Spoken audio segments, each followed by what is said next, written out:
अंबा माता की जय. श्री सुक्ताच्या पुढच्या रुचा व त्याचा अर्थ. कर्दमेन प्रजाभूता मयी संभव कर्दम श्रियं वासये कुले मातरं पद्ममालिनीं आपसृजन्तु स्निग्धानि चिक्ली तव समे गृहे निचदेवी मातरं श्रियं वासय मे कुले.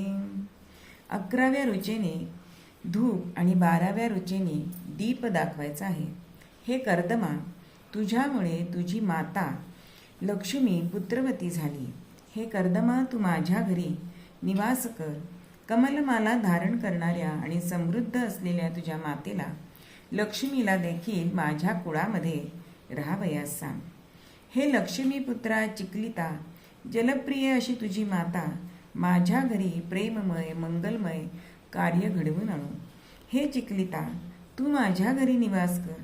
त्याचप्रमाणे सर्व समृद्ध अशा तुझ्या मातेला देखील वंशपरंपरेने माझ्या कुलामध्ये राहावयास सांग. कर्दम व चिक्लित हे दोघे लक्ष्मीपुत्र आहेत. त्यांना निमंत्रण देऊन तिच्या वात्सल्य मातृहृदयाला स्पर्श केला आहे. कर्दम हे ज्ञान, लक्ष्मी आणि शक्तीने युक्त आहेत. त्याचप्रमाणे चिक्लित यांच्याकडे ज्ञान वैभवाबरोबर आर्थिक वैभव, गुणवैभव, चारित्र्य वैभव सुद्धा येते.